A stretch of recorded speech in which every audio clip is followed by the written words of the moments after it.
Hi, I'm Jess. I'm a fitness instructor and content creator sharing my love of athleisure wear, body-inclusive fitness, and New York City.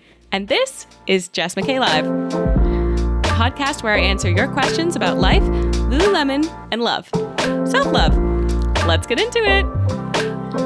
Welcome to episode 6 of Jess McKay Live. Episode 7. I said it so confidently this week too. Every week I'm like, episode 5? And this week I was like, episode 6. Episode 7 of Jess McKay Live. And today's episode is about becoming a bar instructor. And a bar instructor as in bar fitness. This topic today, we're also going to talk about bar fitness, but also sort of including yoga teaching, group fitness, even personal training.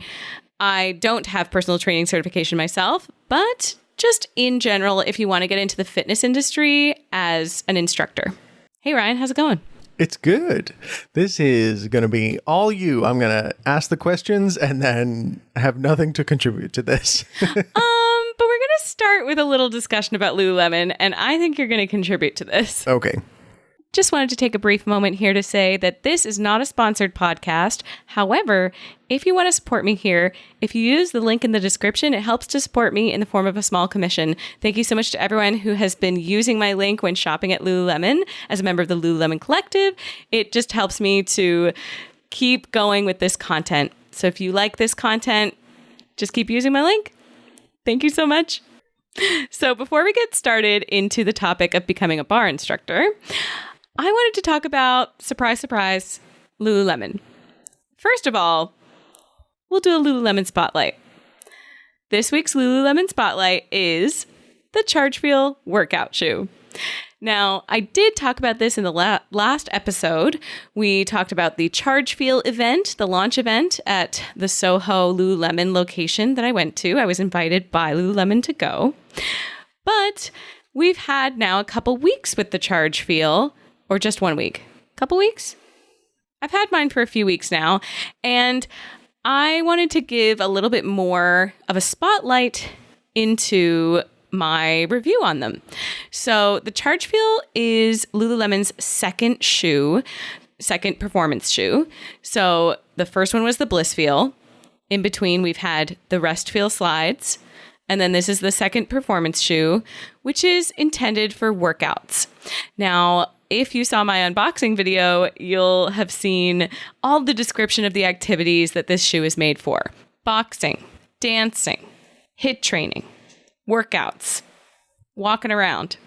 They're really a versatile pair of shoes that you can wear for just about anything. So a question that I've been getting is, what do I wear my Bliss Feels for? And what do I wear my Charge Feels for? I would say, for me personally, I have been wearing the Bliss Feels for walking around New York City. They are good for running. They're good for walking. We actually wore them in the video we did here on YouTube from Harlem to Houston Street. And how far did we walk, Ryan? I think it was about 7 miles. Woo. Well, it was a long time on our feet. And I will say that I felt great at the end of that really long walk. And Ryan did not have Bliss Feels because they don't have his size. They are made for women at the moment and they don't have his size. So Ryan's feet were hurting. Yeah, the running shoes that I have like a high arch support right now, which is too high for me. So by the end, my arches were kind of hurting. Yeah. But anyways, we were talking about the Bliss Feel and the Charge Feel in comparison. So I wear my Bliss Feels walking around the city. I have started to wear my Charge Feels to sort of compare how they feel. And I will say that the Charge Feel, not in a bad way, feels lighter.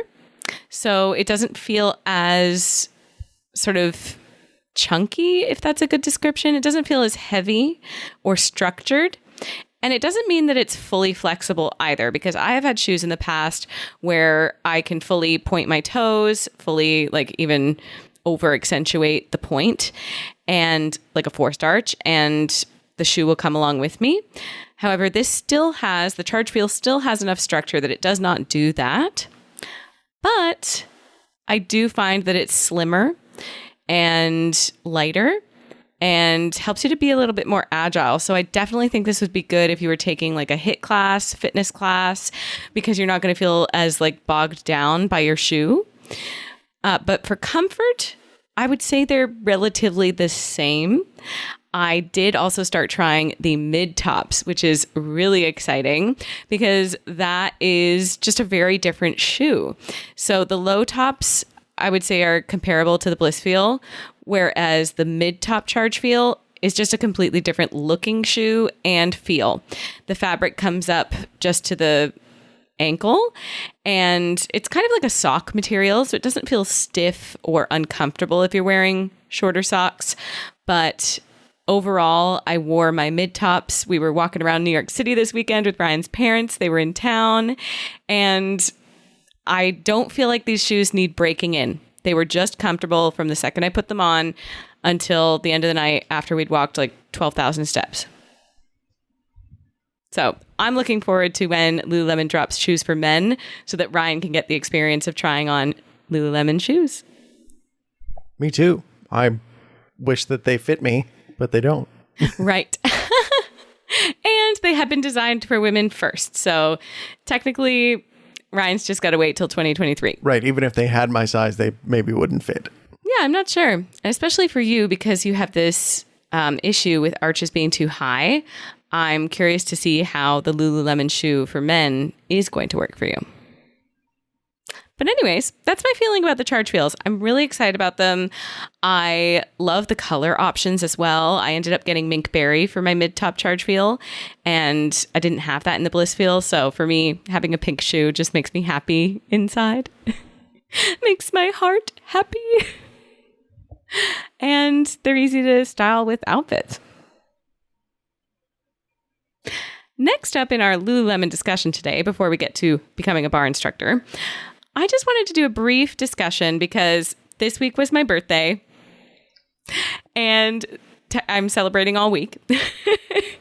But yesterday was my actual birthday. And thank you to everyone who joined my live stream. It was the new release Tuesday drop at Lululemon, and it felt like a party. We opened Ryan's gifts to me for my birthday on the live stream. It was very special. If you were there, you saw that I cried. But since it's my birthday, I'm going to do a little segment here that is a birthday wish from me to Lululemon. So if I were to wish that Lululemon made something or offered something that doesn't currently exist, this is my list of items that I wish Lululemon would make, or services I wish they'd offer. First up, sunglasses. And I know that sounds strange because they're not in eyewear, they're in apparel. But I feel like it's an accessory that, for me personally, I wear head to toe Lululemon, but then I put on some sunglasses that are not from Lululemon. So why not have a full day, full outfit as Lululemon? Another item as well that I have been really asking for is pajamas. I think that Lululemon has so many comfortable fabrics that we wear for yoga and that are really great for something like meditation where you don't want to be distracted. So why not make pajamas too? Some of the casual wear as well from Lululemon kind of falls into this pajama-esque type of clothing, like the inner glow shorts. I think if they were not as structured, if it was a bit softer as well, I think those would make a really good pajama short. If the Align tank was not as structured, I think it could be like a loose tank, and that could be really great for bedtime. And I think as well with all of the sort of like bodysuits and dresses, if they made a dress like the All Yours midi dress, but as nightwear, I just think it would be really cool to have comfortable fabrics from Lululemon used all times of the day. So these are my suggestions. Yeah, sunglasses. What else do I wear during the day? Well, now we've got shoes, so that's perfect. Another thing I wear is Apple Watch. So I know that the mirror actually has some connections to Apple Watch because the technology can be they can communicate with each other.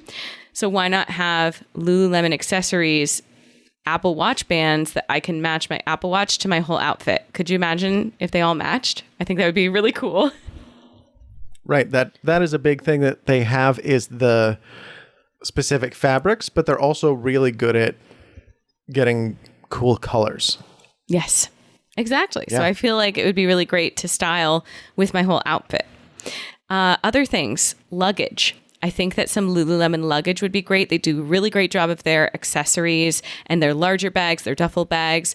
So if we were going on a trip, I would love to have Lululemon luggage. I just think they would be really smart. They've already got toiletry bags and like the different items you need when you travel. So why not have the actual luggage?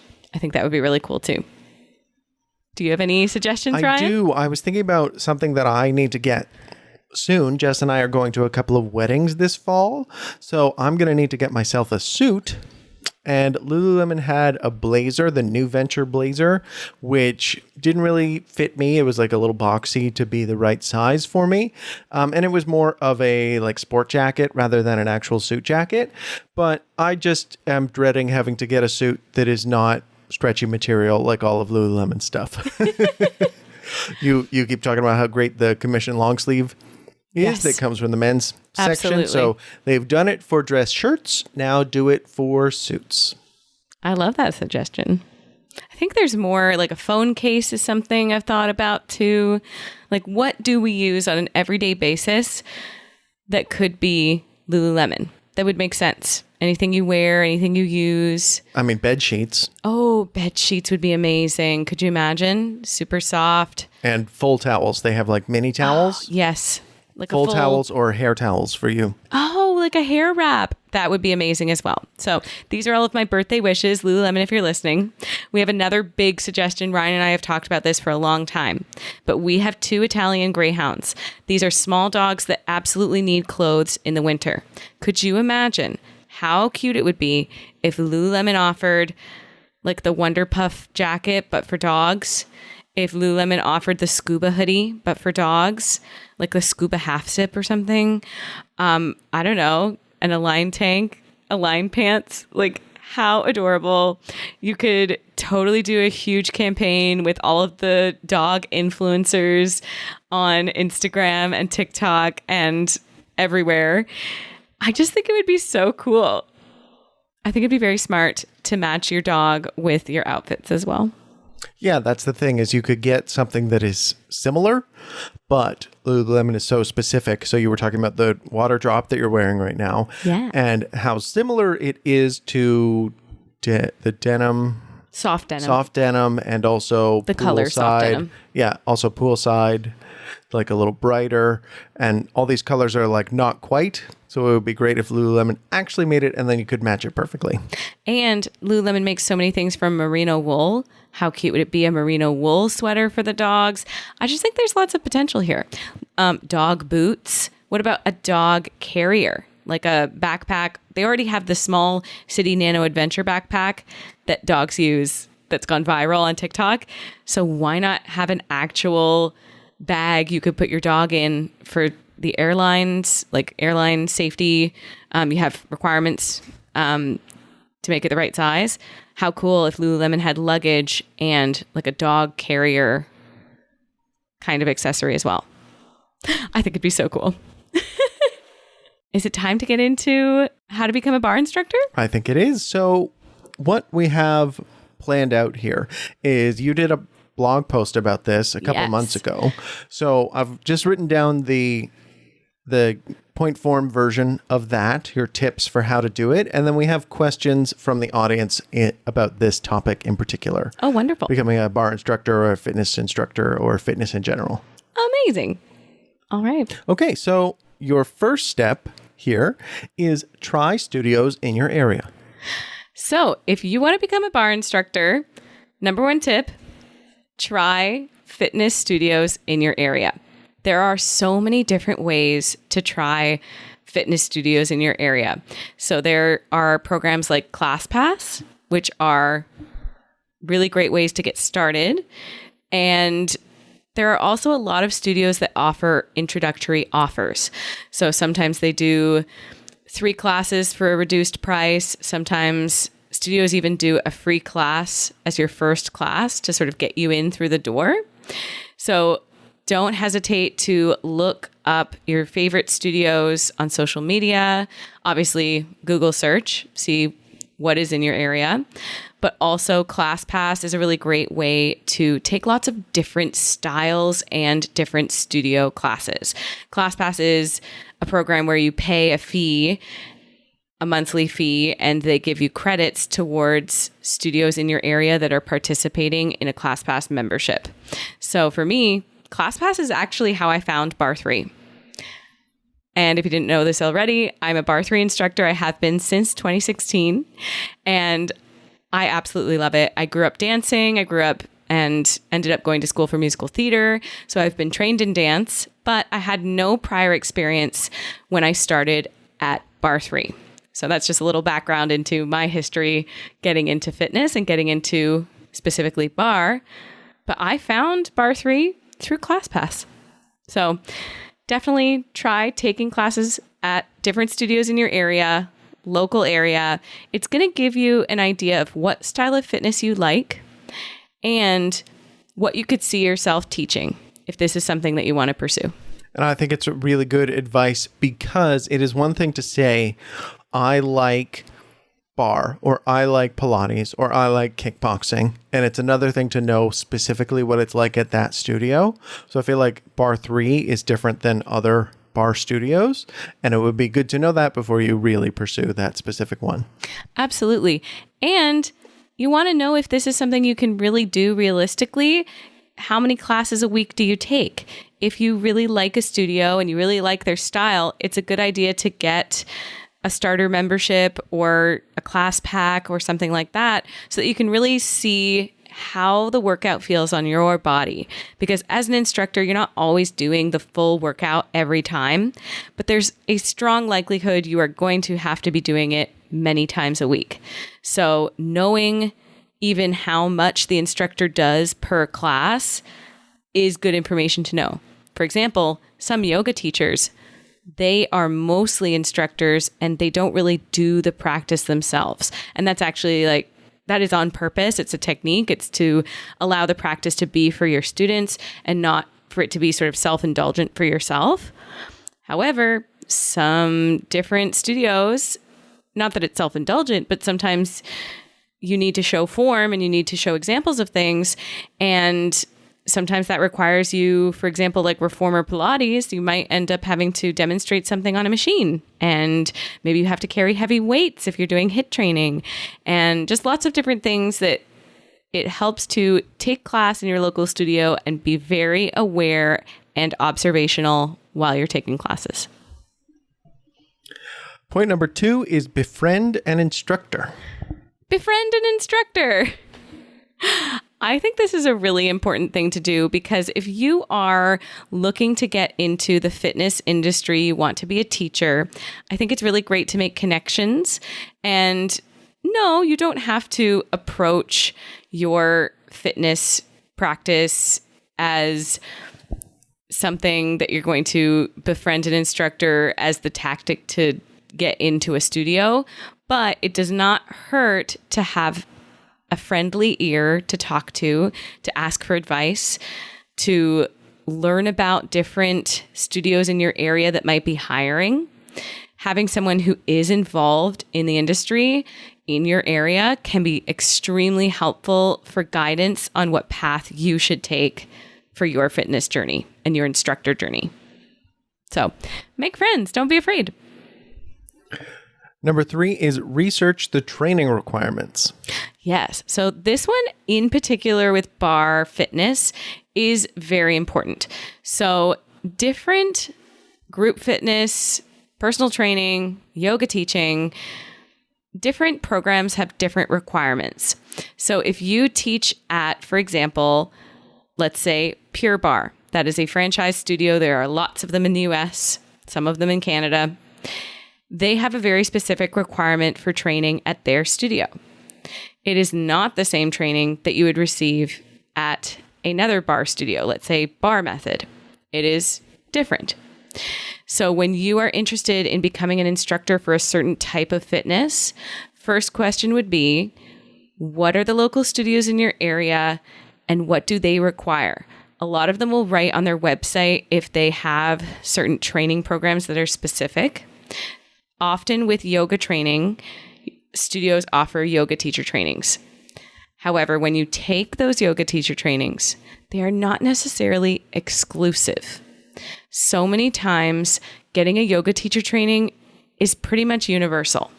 So that's why I find a lot of yoga teachers often do retreats. They will get their training done across the world because it doesn't have to be specific to one institution, and it streamlines you to work there. Now, I'm using that as an example because barre, on the other hand, is very studio specific. I find that spin training as well. Often spin studios will have their own training. So again, very important to check it out. Yoga can be a little bit more universal. Sometimes Pilates can be a little bit more universal. Reformer Pilates as well. Depending on the studio, the machines may vary slightly. So your training might have to do with their specific mega reformer. So biggest thing to do is research. And this is why having a friend who's in the industry might help you as well. If you know someone who works in a certain industry, they might be able to tell you which studios require certain training programs. There's differences in price and cost. Sometimes a studio will hire you and train you, and that is all wrapped up in the same process, where other studios will just give you training and then sort of leave you out into the world. So again, you got to ask yourself, what am I looking for as the trainee? Do I want to work at this studio? If I do, before you sign up for a training that might be $3,000, you want to ask, is this something that streamlines into becoming an instructor here? Or do you train us? We go out in the world, and once we've had more experience, we come back or we go elsewhere. So just being upfront, I think, is really important, because I think a lot of people do get a little duped and they pay a lot of money for trainings and they actually have no intention of hiring you. So that's something you have to kind of wrap your brain around when you're looking for training. Make sure you know what the intention is behind you getting their training. Number 4 here is to connect with the community, so online and in person. Yeah, so I think a really important point about, again, like we said earlier, about making a friend who is in the industry, also get involved in your community. So you are going to hear about opportunities to become an instructor if you're involved in the community. Very often studios will do community classes where you can maybe try them out for free as well. Maybe something in a park, or maybe a reduced price. It's not always free. But I think going to events like these are really important, and also checking things out on social media, online. It's 2022. Nowadays, most studios are somehow showing up on social media because they know that's how we can reach new people. So if you are someone who doesn't exactly know what they want to do yet, but they know they want to be a fitness instructor, a leader in fitness, getting involved in community events, just showing up, meeting people, asking questions, I think is a really great way to get involved. And the second you hear about an opportunity, you might be able to hop on it. And lastly here, you had continue to train. I think that's like even after you're an instructor? Absolutely. So if you're an instructor, I think it's really important to continue to train at your own studio. And by train, I mean take class from other instructors. If your studio has an online platform, also pay attention to what goes on there.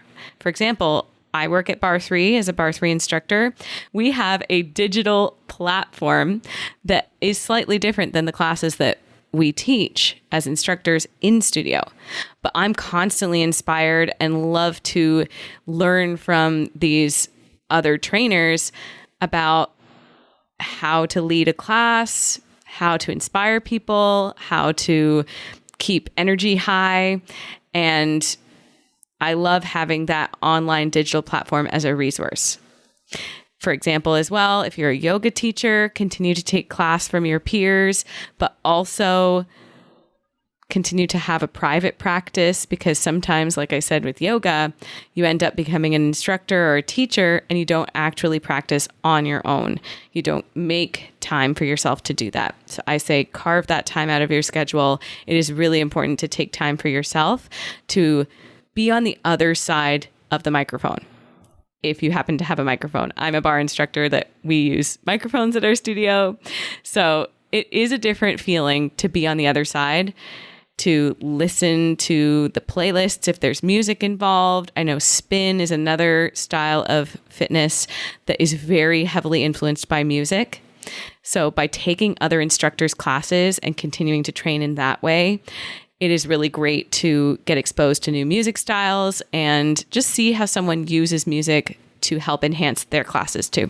Well, that's great. That's a nice little checklist of things that you can do before and even after becoming an instructor. But we had some questions from people. Again, this is all from when we were setting up the podcast because we had so much interest. Thank you, everyone. So firstly, maybe this should have even gone before, but what is bar and how does it compare to other cardio classes? Yes. So as I said before, and if you want to splice this and put it earlier, you can. I'm a bar 3 instructor, and bar is its own method that varies from studio to studio. So for me, I'm a bar 3 instructor. My style of teaching and the kind of class that I teach is going to be very different than any other studio that also teaches something called bar. But something that's probably universal with a bar class is that it will have a ballet bar involved. But does this mean that it's ballet class? No. So unless, of course, your studio, it is closer to ballet bar. For me, bar is more of a full body workout. And something that's signature, I find personally across the board with bar exercise as well, is there's a lot of pulsing. That's a term that people will use. It's a small range of motion when you move, and it sort of gives you that deep muscle burn sensation when you're going through those movements. Now, as an instructor of bar, I will say, and for me as an instructor of bar 3, it is also so much more than just that. Again, full body workout. There's cardio involved. Yes. There's strength training involved. Yes. And for me personally, I think that a lot of bar studios also move to the beat of the music. So you're getting this workout, think squats, lunges, push-ups, or planks. But then also bar is very similar to Pilates, which is a low impact workout. Pilates can be done mat Pilates on a mat or on a reformer, a mega reformer or smaller.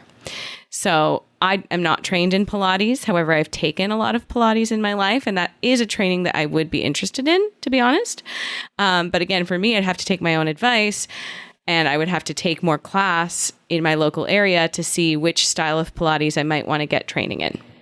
So I hope that answers what bar is as a workout. I say, yeah, squats, lunges, functional movement, does have some pulsing in there, gets that quick burn, deep burn in the muscles, and move into the beat of the music. What made you want to get into being a fitness instructor? I was working as an actor, and I absolutely love dance. I grew up dancing my whole life, but I also really like leading a group. So for me, I just took a lot of class. As I mentioned earlier, I found bar 3 from taking ClassPass. So I think that I just loved taking class so much. I realized, hey, I think I'd like to be on the other side of this. I think I want to inspire people to move. And for someone as well who has always struggled with body image and self-love, I think that by me being on the other side of things, it's just reaffirming to other people who feel the same that you can do this and you don't have to be a certain style, physical type of body to be a leader in this kind of fitness. How long have you been teaching bar class? I have been teaching Bar 3 specifically since 2016.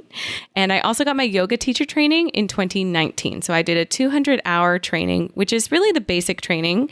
You need to go back for more to get the 500-hour complete training. And that's when you can do things like restorative, yin, things that are more than just sort of the hatha yoga that I trained in. And I did a lot of training in the philosophy side of things as well, because yoga is from ancient Indian tradition, and it is something that is more than just the movement. So definitely something to look into if you're interested in yoga as well. It will be very different from bar in the sense that there is sort of a philosophical aspect and a spiritual aspect to yoga. What do you enjoy most about being a fitness instructor? What motivates you? I love being a fitness instructor because I love movement. I think that moving my body makes me feel more like myself. If I have not moved in a way that gets my heart pumping, maybe breaks out a sweat, I don't feel as comfortable in my body. So really, like, doing fitness made me want to become an instructor. And then being an instructor also makes me want to do fitness. Like, it's this cycle that I keep wanting to repeat, and I want to be on the other side of the mic. I want to lead. I want to follow. I just want to move. So my main focus as a fitness instructor is to show people in the world that, one, you don't have to be a certain body type to be a leader in fitness. And two, that movement is more than just losing weight. Fitness is for everyone. It's for everybody.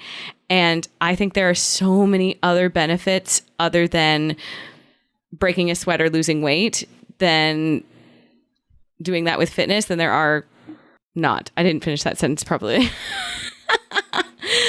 I think that there are so many other things than just losing weight, so many other benefits to doing fitness than just losing weight. If someone wants to become a part-time fitness instructor, what is the best way to get started doing that? I think that many fitness instructors are part-time, and it is actually very difficult to be a full-time fitness instructor for several reasons. To be a full-time fitness instructor, you most likely have to teach at multiple studios. It is very hard to be on a schedule at one studio for enough hours to make it a full-time position. You could supplement being a instructor at a studio with also helping with front desk, also helping with management. Maybe you work social media for the company as well. There are lots of other aspects to a company to help you make it more full-time. But if you're looking just at hours in a studio, it can be done, don't get me wrong. But I think that many businesses like to keep a rotating amount of instructors so that when someone calls in sick, when someone is physically unable to teach class, you have a lot of a roster of instructors to fill in. If you had a lot of people being full-time at a studio, you might only have a handful of instructors and staffing issues might occur. But that's just my opinion from what I've seen out in the fitness community. As well as many fitness instructors teach different styles. So you can make it full-time by teaching several different styles. But if you're looking to get into fitness just part-time, so many people do that. Don't be afraid. Lots of people do it with 9-to-5 jobs, and they either teach 7 a.m. classes or they teach evening classes.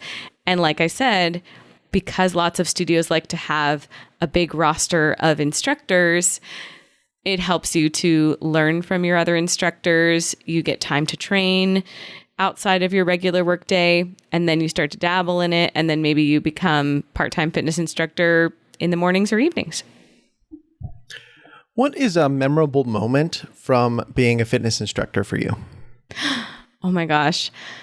I really love the after-class moments where you can connect deeper with your clients.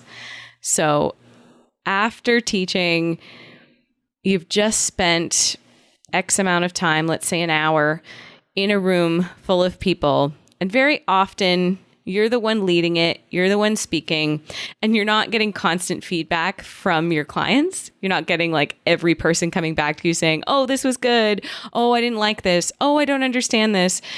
Yes, you do have mini moments with people, but I find that it's not sort of an open forum during class. Like you're leading the ship, everyone's heading in the same direction. You help people along the way, but you don't get to have sort of that deeper connection until after class. So I would say one of my favorite sort of overall moments being an instructor is having those little after class moments. And sometimes it's not perfect. Sometimes someone didn't connect to an exercise, but those are the chances where you can change someone's mentality about something, whether maybe it's helping them with form and you tell them one simple thing and maybe it changes the way they think about an exercise and they fully connect to it like they've never connected to it before, and it changes their whole perspective of the workout. Like those kinds of moments just light me up. I love being able to help someone find a new perspective, whether that's a physical adjustment or if it's a way to think about a certain movement, or even just a way to think about coming to class in the first place. It takes a lot of courage to show up to group fitness. It takes a lot of courage to just show up at the gym yourself. I think that for me, this was a previous question, but what motivates me to teach, I love motivating other people to come, and it motivates me to see how many people also want to be there. It's this sort of like unspoken desire that we're all wanting to feed off each other's energies and just move together and feel better at the end of class. Well, I think that's great. And that actually leads really well here into the last question, which is, what are ways to feel confident about where you are at in your fitness journey? Oh, ways to feel confident of where you are at in your fitness journey. So I'm going to take two answers on this. If you are thinking of your fitness journey as a personal journey and you don't ever want to be an instructor, you just love fitness, whether that's like self-motivated, maybe you're a runner, maybe you play on a sports team, maybe your form of exercise is going for hot girl walks. I love that. Please do that. I think that you just have to enjoy the journey. So if you have a certain goal, like you're trying to run a marathon or, you have something specific you're working towards, enjoy the journey. Every step you take is a part of that path. And if you're miserable the whole way and you're only going to be happy if you hit that goal, for me, that really beats me down, and it almost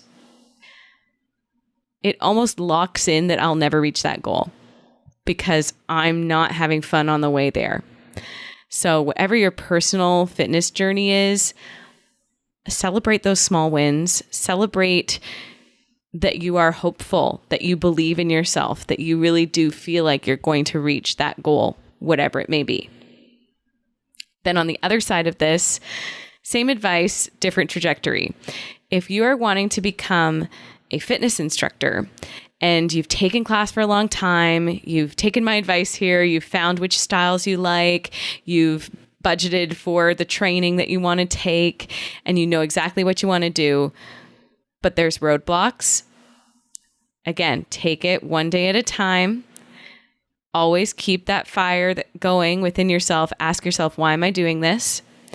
And if at the end of the day, your answer of why you're doing this isn't going to light you up, it's also okay to not continue on that journey if you don't want to be a fitness instructor.